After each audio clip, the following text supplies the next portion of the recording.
Movies तो हम सभी देखते हैं। कुछ मूवीज कॉमेडी होती हैं तो कुछ हॉरर या फिर अलग कैटेगरी में। जब ये मूवी बनाई जाती हैं तो सेट पर भी वही माहौल सा बन जाता है। जैसे कॉमेडी मूवी बनाते वक्त सेट पर ही थोड़ी बहुत कॉमेडी हो जाती है, लेकिन ऐसे ही जब हॉरर मूवीज बनाते वक्त सेट पर और क्रू मेंबर्स के साथ कुछ ऐसी ही घटनाएं घटती हैं तो बड़ी हैरानी होती है।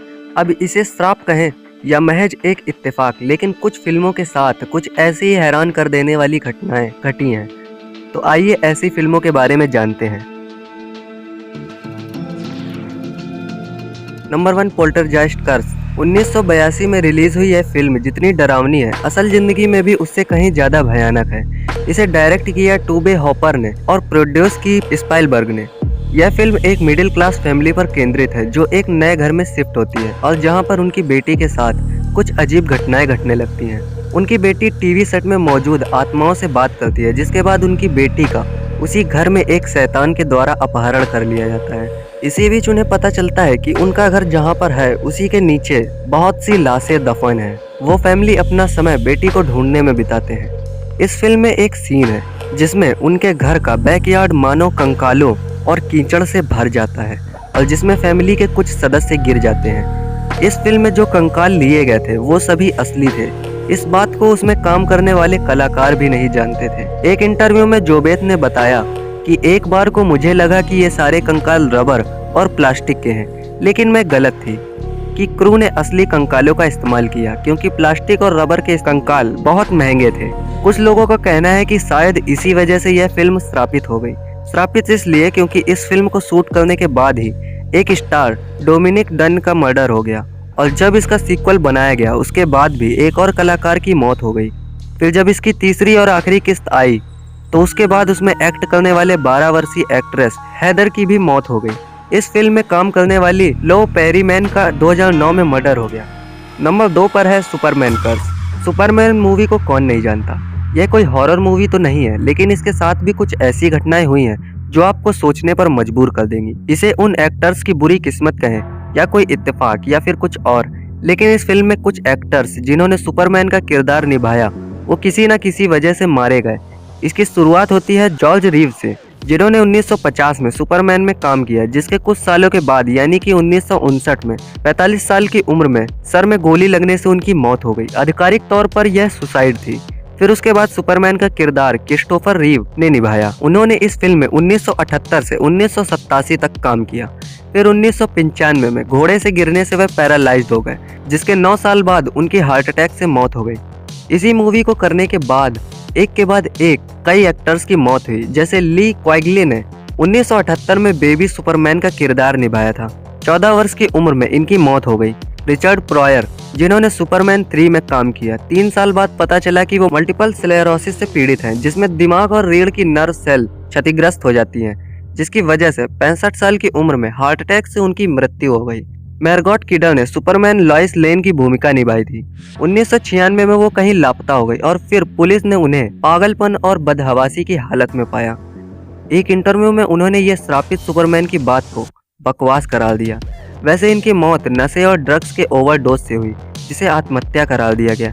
एक्ट्रेस डाना रीव, जो कभी भी धूम्रपान नहीं करती थी, इसके बावजूद 2006 में फेफड़ों के कैंसर ने इनकी जान ले ली। नंबर 3 पर है ओमेन कर्स। यह फिल्म एक अडॉप्टेड लड़की की कहानी पर आधारित है जो कि शैतान का बेटा होता है। इस फिल्म के निर्माता हार्वे बर्नहार्ड को लगभग यकीन था कि द ओमेन फिल्म अच्छा प्रदर्शन करेगी, लेकिन इस फिल्म के मेंबर्स के साथ ऐसी कई घटनाएं घटी जो आपको सोचने पर मजबूर कर देगी और इन घटनाओं में कुछ ने दुखद मौतें भी झेली। यहाँ तक कि टीम के अन्य सदस्य जो अभी भी जीवित हैं, उन लोगों ने सुपरनैचुरल चीजों को देखने का दावा भी किया है। कुछ लोग मानते हैं कि यह मूवी कर्स्ड है क्योंकि जब यह मूवी प्लान्ड नहीं की गई थी और निर्माता बर्नहार्ड इसके बारे में सिर्फ सोच रहे थे, तब उन्हें इसके कर्स होने के बारे में चेतावनी दी गई थी और उन्होंने चेतावनी को नजरअंदाज कर दिया। दरअसल हुआ यूं था कि फिल्म में एंटी क्राइस्ट यानी गॉड के दुश्मन को शामिल करने का विचार बॉब मंगर द्वारा पेश किया गया था। यह विचार उन्हें बाइबल पढ़ते वक्त आया था और इस फिल्म में एंटी क्राइस्ट वो छोटा लड़का होता है। मंगर ने आइडिया तो दिया ही था, साथ ही एक चेतावनी भी दे दी कि यदि आप ये मूवी बनाएंगे तो कुछ समस्याओं का सामना करना पड़ सकता है। अब उनमें से किसी को यह नहीं पता था कि समस्या कितनी बड़ी हो सकती है। 1975 में फिल्म का निर्माण शुरू हो गया था। लेकिन इससे पहले की अनजानी घटनाएं घटने लगी। इस फिल्म के मुख्य किरदार ग्रेगरी पेक के बेटे ने शूटिंग शुरू होने के 2 महीने पहले ही खुद को गोली मारकर आत्महत्या कर ली। और फिल्म की कहानी में ग्रेगरी पेक का किरदार अपने बेटे को मारने के लिए संघर्ष करता है। फिर शूटिंग के पहले ही दिन ग्रेगरी पेक ने मौत को एकदम करीब से देखा। दरअसल जब वे शूटिंग में जाने के लिए प्लेन में यात्रा कर रहे थे तो उनके प्लेन में आकाशीय बिजली गिर गई, लेकिन वे बच गए। यह एक विचित्र संयोग ही था कि फिल्म के लेखक डेविड सेल्जर के प्लेन पर भी बिजली गिरी। फिर इसके बाद बर्नहार्ड को लगा कि शायद यह शैतानी ताकतों के कारण हो रहा है, इसलिए उन्होंने क्रॉस पहनना शुरू कर दिया, लेकिन इससे कुछ खास फर्क नहीं पड़ा।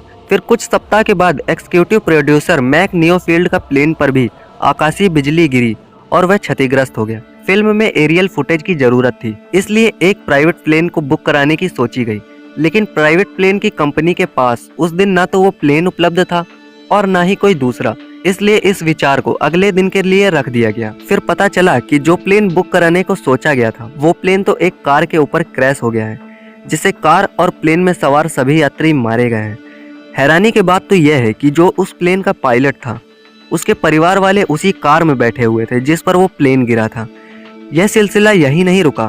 डायरेक्टर जॉन रिचर्डसन जिस होटल में रुके हुए थे उस पर IRA द्वारा बमबारी की गई, लेकिन वे बच गए। यही नहीं, प्रोडक्शन के दौरान एक कार ने उनको टक्कर भी मारी थी। फिल्म में चिड़ियाघर के एक सीन को फिल्माना था और कास्ट और क्रू की सुरक्षा के लिए एक एनिमल ट्रेनर को रखा गया था। फिल्म की शूटिंग के बाद उस ट्रेनर पर एक टाइगर ने हमला कर दिया, जिससे उसकी मौत हो गई। फिर रिलीज के कुछ महीने के बाद जॉन रिचर्डसन अपने असिस्टेंट लिज मूर के साथ 13 अगस्त 1976 की रात नीदरलैंड में जा रहे थे। तभी उस कार का एक्सीडेंट हो गया, जिसमें लिज मूर का सर धड़ से अलग हो गया, जैसा कि मूवी में एक सीन भी है। फिल्म में शामिल अल्फ जॉइंट नाम के स्टंटमैन ने अपनी एक दुर्घटना में अलौकिक शक्ति का होने का दावा किया।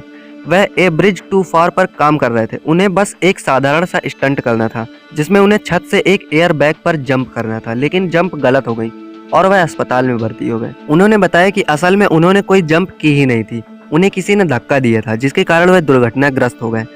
ऐसी और भी अजीब घटनाएं हैं जो फिल्म रिलीज होने के सालों बाद हुई। हो सकता है कि जो कुछ भी हुआ वह सिर्फ एक संयोग था। द ओमेन एकमात्र श्रापित फिल्म नहीं है। दुनिया भर में ऐसी बहुत सी अन्य फिल्में हैं जिनके अलग श्राप हैं। ऐसे ही और वीडियोस के लिए सब्सक्राइब करें। मिलते हैं अगली वीडियो में, तब तक के लिए नमस्कार।